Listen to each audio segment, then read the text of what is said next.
अब देखना ऑडिट को लेकर ना मार्केट में कुछ पार्टिकुलर मिथ्स हैं। जैसे आपने क्या सुना नॉर्मली ऑडिट को लेकर, ऑडिट कितना स्कोरिंग सब्जेक्ट है?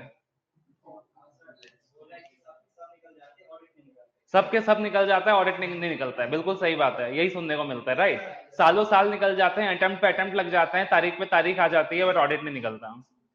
एंड उसके अलावा क्या सुनने को मिला है? ऑडिट बहुत टफ है, और क्या बोल रहे हो? बहुत ज्यादा थ्योरी है, थियोरिटिकल ही है पूरा, स्कोरिंग नहीं है, एकदम बोरिंग है, टफ है, टेक्निकल है ना? यस। तो लेट मी टेल यू कि जो भी मिथ्स आपने सुना है ना, तो this are all myths, this is not reality. Problem ये होता है यार कि ऑडिट में ना अपने को पढ़ने का करेक्ट अप्रोच नहीं पता होता, and that is why we don't get marks. मतलब ऐसा कितने सारे स्टूडेंट्स हैं, मैं आपको बताऊं कितने सारे स्टूडेंट्स हैं कि ऑडिट की वजह से अटेम्प्ट पे अटेम्प्ट लगते जा रहा है, लगते जा रहा है, लगते जा रहा है, 30 क्रॉस नहीं हो रहा, 35 क्रॉस नहीं हो रहा, and they have ended getting 70 in audit, they have ended getting 75 in audit, that too in CA finals. वहां तो और ज्यादा टफ बन जाता है ऑडिट। तो पार्टिकुलरली रीजन क्या होता है? रीजन ये होता है कि यार अपन ना आइडेंटिफाई नहीं कर पा रहे होते कि क्या चाहिए आईसीआई को।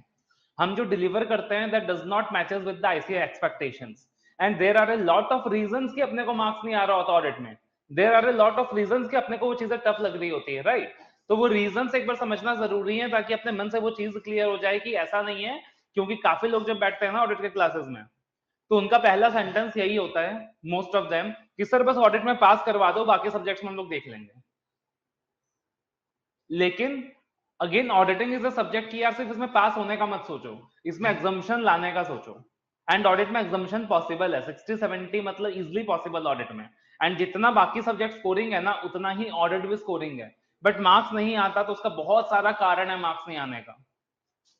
एक तो अपना पढ़ने का जो अप्रोच है वो प्रॉपर नहीं होता, पढ़ने का जो तरीका है वो प्रॉपर नहीं होता। तो what is the correct approach of studying, that we are going to discuss. And दूसरी चीज होती है यार, तुम एक चीज बताओ ना, तुम ऑडिट को इज्जत कितना देते हो? एक नॉर्मल बच्चा जो बोलता है यार कि ऑडिट में मार्क्स नहीं आ रहा है, ऑडिट में अटेम्प्ट पे अटेम्प्ट लग रहा है बट मार्क्स नहीं आ रहा है, एक बार खाली तुम मुझसे एक चीज पूछना कि भाई तुमने अकाउंट्स में कितना टाइम दिया था। जस्ट आस्क हिम कि तुमने अकाउंट्स में कितना टाइम दिया था, कोचिंग्स मिलाकर एंड सेल्फ स्टडी मिलाकर कितना टाइम दिया था। वो कैलकुलेट करके तुमको बताएगा 700 से 800 घंटे मिनिमम, कि मैंने उतना टाइम दिया था। यार 150-200 घंटे तो मतलब क्लासेस में लग जाता है। उसके बाद क्लासेस का होमवर्क, मतलब क्लास खत्म होते होते 300-350 घंटा आराम से लग जाता है। उसके बाद तुम 2 से 3 रिवीजन भी लगाओगे, सब कुछ करोगे, तो मतलब 700 से 800 घंटे तुम देते हो उस पर्टिकुलर सब्जेक्ट में। और फिर तुम पूछना ऑडिट को कितना टाइम दिया था। तो अगर उस बच्चे ने क्लासेस ले रखी होगी तब इज्जत के साथ बोलेगा 250 घंटे दिए थे, क्योंकि क्लासेस के काउंट हो गया ना 100-150 घंटा। और अगर क्लासेस नहीं ले रखा होगा, सेल्फ स्टडी कर रहा होगा, तो उसके पास गिनती को 100-150 घंटे होगा बोलने के लिए। नाउ जस्ट इमेजिन अकाउंट्स में वो दे रहा है 800 घंटे, टैक्स में वो दे रहा है 800 घंटे, ऑडिट में कितना दे रहा है? 200-250 घंटे।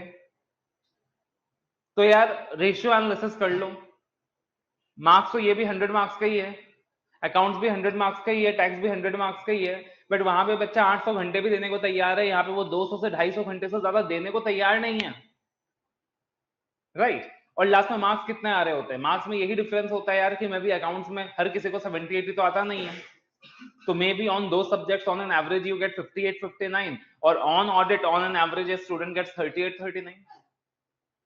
तो डिफरेंस कितना आ रहा है? 20 मार्क्स का, 15 मार्क्स का, राइट। और वो गैप कितना है? 1/4 टाइम्स। तो वी हैव टू अंडरस्टैंड कि यार एक पार्टिकुलर रीजन जो बच्चा बोलता है ना मार्क्स नहीं आ रहा, वो ये होता है कि यार वो ऑडिट को इज्जत देता ही नहीं है, वो ऑडिट को उतना टाइम देता ही नहीं है जितना वो डिजर्व करता है। मतलब मैं तुमको ये नहीं बोल रहा कि तुम अकाउंट्स में 800-900 घंटे दे रहे हो, टैक्स में 800-900 घंटे दे रहे हो, तो तुम ऑडिट में भी 800-900 घंटे दो। I am not telling you that, that is practically not possible, वो चीज पॉसिबल नहीं है। बट भाई अगर तुम वहां 800-900 घंटे दे रहे हो, तो यहाँ इज्जत के साथ 400 घंटे तो दे दो क्लासेस मिलाकर।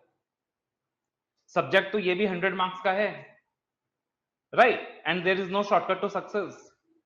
तो वो चीज अपने को समझना होगा कि हम इज्जत नहीं देते हैं इस पर्टिकुलर सब्जेक्ट को, इसलिए सब्जेक्ट हमें इज्जत नहीं देता है।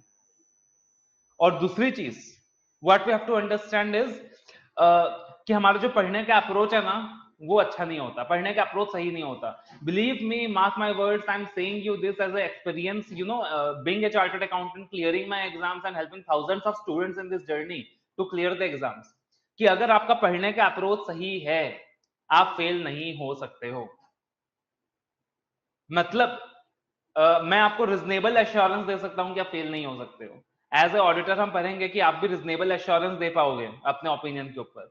मैं भी आपको रिजनेबल एश्योरेंस दे सकता हूँ, 90% एश्योरेंस दे सकता हूँ कि तुम फेल नहीं हो सकते हो, अगर तुम्हारा पढ़ने का अप्रोच सही है, तुम्हारा पढ़ने का तरीका सही है। 10% किस्मत है, बट 90% तुम्हारा अप्रोच है। बिलीव मी, जो अपन बात करते हैं ना कि 90% किस्मत, ऐसा नहीं है। 90% तुम्हारा अप्रोच है, 10% तुम्हारा किस्मत है।